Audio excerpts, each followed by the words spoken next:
भारतीय किसान यूनियन चूनी जिला रेवाड़ी के प्रधान समय सिंह ने आज किसान भवन में प्रेस वार्ता का आयोजन कर संगठन के विचार रखते हुए बताया कि कल करनाल में भारतीय किसान यूनियन चूनी के राष्ट्रीय अध्यक्ष गुरनाम सिंह चूनी ने प्रदेश पदाधिकारियों की महत्वपूर्ण बैठक में स्पष्ट ऐलान किया कि भारतीय किसान यूनियन चूनी निकट भविष्य में न तो पंजाब और न ही किसी अन्य प्रदेश में न तो कोई राजनीतिक पार्टी का गठन कर रही है तथा न ही कोई राजनीतिक चुनाव लड़ने की रूपरेखा ही तैयार कर रही है। जैसा कि अखिल भारतीय संयुक्त किसान मोर्चा पूर्व से अपना विचार रख चुका है पर ही कायम है।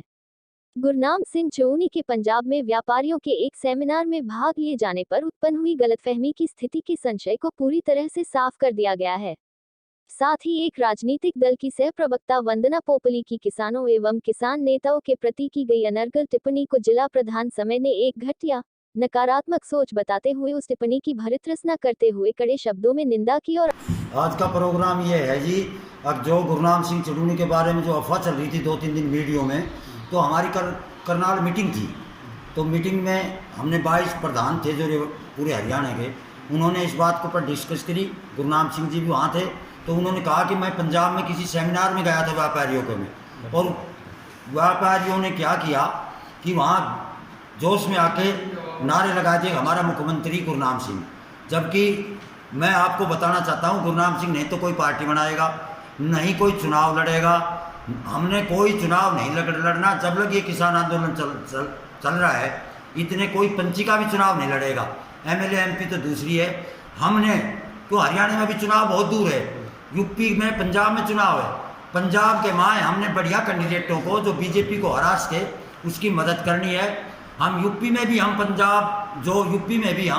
पंजाब की तर्ज के ऊपर बीजेपी को हराने की पूरी कोशिश कराएगा, जैसे हमने पश्चिम बंगाल में हराए हैं।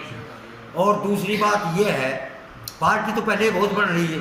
तो कल हमारे मैडम पोपली हमारी बहन जी ने बयान दिया गुरनाम सिंह के बारे में।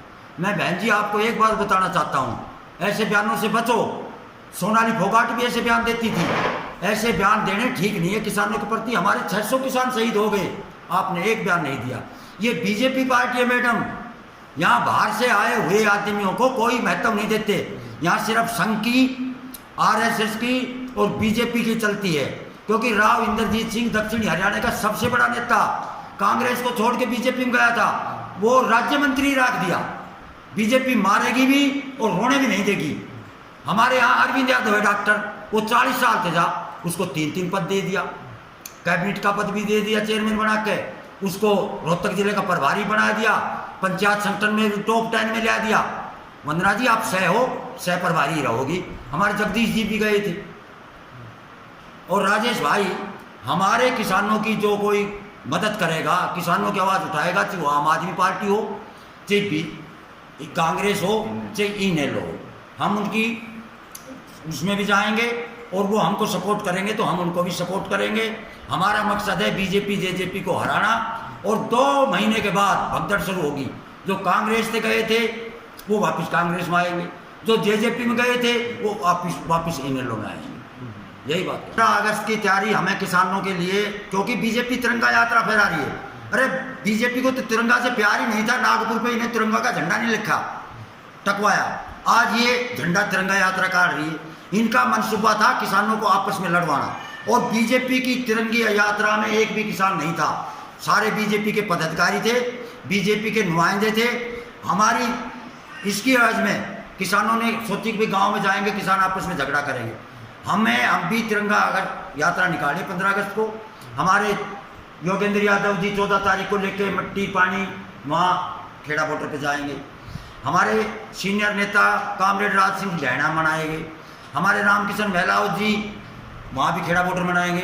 भारतीय किसान यूनियन चरौनी मोती चौक से लेके जहाँ तक भी हमारा प्रोग्राम बनेगा वहाँ से हम तिरंगा यात्रा निकालेंगे।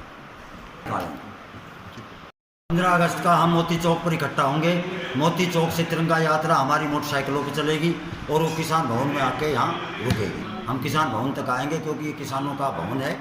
यहाँ किसानों से संबंधित हमारी यादें हैं, इसलिए यहाँ पर हम समापन करेंगे। हमारे संगठन के बड़े नेता तो नहीं आ सकते क्योंकि पूरे हरियाणा में उस दिन प्रोग्राम है, लेकिन रेवाड़ी जिला का कोई वरिष्ठ बड़ा किसान नेता से संबंधित होगा, वो सीनियर नेता से या हमारी भारतीय किसान यूनियन के सीनियर जैसे कुलदीप जी है, जगदीश प्रधान है, इन लोगों से हम झंडा दिखाएंगे, वहाँ पर झंडा फैला कर यहाँ तक हम आएंगे। संयुक्त मोर्चा का, चारों मोर्चा का अलग अलग, योगेंद्र यादव का 14 अगस्त को वहाँ से सहनवास से है, राजेंद्र कामरेड का ढाईना में प्रोग्राम है, रामकिशन महलावत जी का प्रोग्राम बावल से चलकर खेड़ाबाटी और अपना रेवाड़ी हम आप भारतीय किसान यूनियन चरौनी का रेवाड़ी है, क्योंकि हमें आदेश डिस्ट्रिक्ट हेडक्वार्टर का मिला है वहाँ से, इसलिए यही करेंगे। आज की प्रेस कॉन्फ्रेंस विशेषतः चढ़ूनी जी के जो बयान को तोड़ मरोड़ के और जो इधर उधर करके नेगेटिविटी फैलाई जा रही थी, उसी संबंध में मेरा कहना है कि चढ़ूनी जी ने कल करनाल की मीटिंग में स्पष्ट तौर से अपना बयान दे दिया है कि ना तो वो पंजाब में किसी तरह की कोई पार्टी बना रहे हैं, ना कोई पंजाब में इलेक्शन लड़ रहे हैं। हाँ, बीजेपी को हराने के लिए जो भी मजबूत, जो भी अच्छा कैंडिडेट होगा, हम उसका समर्थन करेंगे। ये चढ़ूनी जी की तरफ से है। मतलब कुछ लोग क्या समझते हैं कि बर्तन खाली है को समझते हैं कि अब भीख मांगने आ रहा है। अरे भीख मांगने नहीं आ रहा, उसका दूसरा पहलू भी हो सकता है कि वो सब कुछ बांट के आ रहा है, उसका बर्तन बांटने के बाद खाली हो गया है। तो ये मतलब विचारधारा से कोई मतलब नहीं है इनको ये है कि उसकी दूसरे की टांग पकड़ के कैसे नीचे की जाए और वो की जाए, इस वजह से। जबकि चढ़ूनी जी का या भारतीय किसान यूनियन का इस तरह का कोई प्रोग्राम नहीं। एजेंडा पोपली जी के लिए था कि वो इधर उधर की इस तरह के जो घटिया बयान दे रही हैं, तो अपने बयान पे और अपनी भाषा पे सुधार करें।